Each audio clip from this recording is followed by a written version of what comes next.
Picture this. You just started playing Wuthering Waves. You've played for about an hour and you just unlocked the gacha. Sick! Thanks to how many free rewards there are in the mailbox, you decide to pawn the beginner banner and you get your first 5-star. It's Jianxin! And that's where the problems began. You see, Jianxin is a very interesting character in Wuthering Waves. She was actually one of my most anticipated characters and I really like her design. So why did I make such a quick turnaround on a unit I really like? Well, I played her, and I realized that Jianxin might just be one of the more disappointing characters you could get from the starter banner. And it all comes down to one factor that affects the entirety of her kit. There's more than just that, but this one problem is definitely what kills her for a lot of people.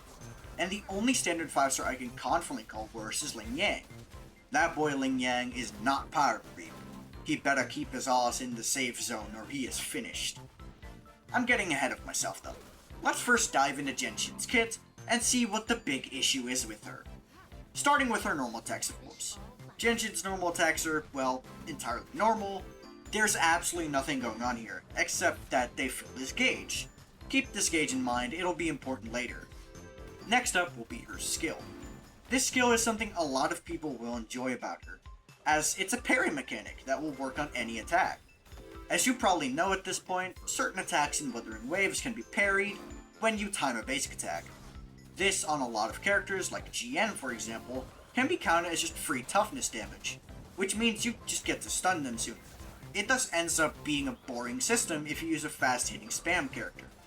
Jianxin makes parrying a mechanic within her kit, which is really cool, until you realize that this makes her gauge generation, concerto generation, and damage based on enemy attack patterns, which you might as well just call RNG since no one is learning every boss's attack patterns at this point. And then there's her ultimate. This is her claim to fame, but even here Jianxin struggles to do anything useful. It's essentially just a grouping tool that does damage, but grouping in this game is not that good. Most enemies are not even affected by it, and auto-aim will mess you up. With your biggest threats being bosses and elites as well, which are not affected by crowd control. Even if they were, Jianxin just isn't that good because its range is small and its pull strength is just okay. It's like a longer lasting Yangyang ult. We'll talk more about Yangyang later though. Trust me, it's relevant. Then we get to her forte circuit. This gauge that I was telling you to keep in mind, this is where it comes into play. The gauge is called Chi, and it is gained for your outro skill, resonance skill, and your basic attacks. You can hold the basic attack button to charge up a special heavy attack that provides a shield, and while the shield is active, you will be able to heal. That seems like a really strong ability. What's the problem? Well, it takes 3 whole seconds. 3 seconds filling up the chi gauge in the first place, and if you don't have enough ER, you even need to farm energy. Jianxin takes an unreasonable amount of time to do her thing. Well, okay. Well, let's look at her enhanced skills. Maybe they help her out? No, they don't. It's just damage buffs. Honestly, really disappointing to see. Especially from a character I was actually kinda excited for. Her outro skill is strong, giving ultimate damage, but the problem is that her concerto gauge takes too long to charge, that her outro skill will either go unused, or you might just not use Jianxin in that slot. Even then, the main user of ultimate damage is Kulcharo. And let's just say that there will be no point in using Jianxin with Kulcharo in 2 weeks. You know what? Let's give the girl some benefit of doubt. Maybe we just haven't built her enough. Perhaps it's just an energy recharge issue. Well, part of it is, but Concerto energy is not affected by energy recharge. And remember, that's her biggest problem. She takes so much field time to do her heavy attacks mechanics. I honestly feel like Jianxin would be a very good character if she didn't have to wait literally 3 seconds to do her whole heavy attack. If it worked instantly, that would be a lot better. But why can't this be the case? Even if it worked under the assumption that she'll get better when you have proper gear, which, for the record, yeah she will, she still won't be entirely fixed. It bears repeating. Concerto energy is not based on any stat, so Jianxin's core issue will never be fixed. But hey, maybe it's all in the sequences. While they do improve her problems, they don't fix her. It's all quality of life improvements, moments, but nothing that I look at and say, this changes everything. CBT testers did not enjoy her gameplay, and it seems not much has changed either. Her issue with Concerto Energy is solved once you get the Mercado Gauntlets, but that is a gacha 4-star weapon that is not going to be easy to get for most people. Well, hey, you said she heals and shields. That's gotta be worth something, surely.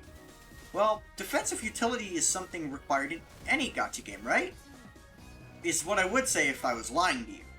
The thing with Wuthering Waves is it's not afraid to literally one-shot you. No cowards here.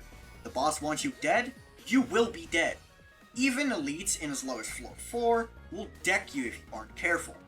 I found myself needing to dodge a lot more, which hurt my performance with Belcharo.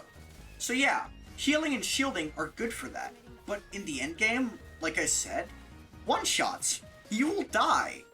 That means that defensive utility is a lie, spread by Kuro Games to brick your damage output. But wait, I thought Farina and Baiji were outright broken. What makes them different? Well, they aren't too different, but still different enough to the point where these two characters have a clear difference in power level compared to Fraudhua right here. You see, it comes down to buffs. Jianxin gives ult damage bonus to specifically the next character, a niche buff with a limited proc condition. Honestly quite sad. However, Verena and Baiji are different. They have attack percent buffs you can get anytime, making it so your DPS will be the one that gets buffed, and then their outro skills are team-wide with a long-ass duration. Their buffs are also incredibly universal. This makes them usable in nearly every comp, while I've already addressed Jianxin's nicheness. And now, let's look at Jianxin's closest competition in the grouping aspect. The only competition for that matter, Yangyang, the entirely free 4-star that you get within 10 minutes of playing the game. Wow, the bar is low, right? Well, Yangyang is actually a really good character, and she's a lot simpler than Jianxin. None of that silly nonsense, just ult that groups and outro skill that generates energy. First of all, generating energy is really good for you. Second, remember Jianxin's biggest issue? The fact that her field time is 10 years? Yeah, Yangyang does not have this issue at all. She goes in, presses E, heavy attack, aerial attack, ult, that's it. She's off field again. If you get an extra E during someone else's window, you can even skip the first heavy attack. She is really fast, and thus will end up giving you more DPS in almost every scenario at a 0. So yeah, did you roll Jianxin? No worries. She's still a perfectly fine unit that can clear all the content, but after getting her and playing her, I am really disappointed with her, and I believe she would be much better if her heavy attack was instant. I suppose she is still a great overworld character thanks to her shielding, healing, and grouping. She can even do good damage for farming content. Just don't expect to see her in a lot of tower adversity runs once more supports comes out, because at the moment, she's still a very good support considering there's not that many of them. But that will be all for me. Peace.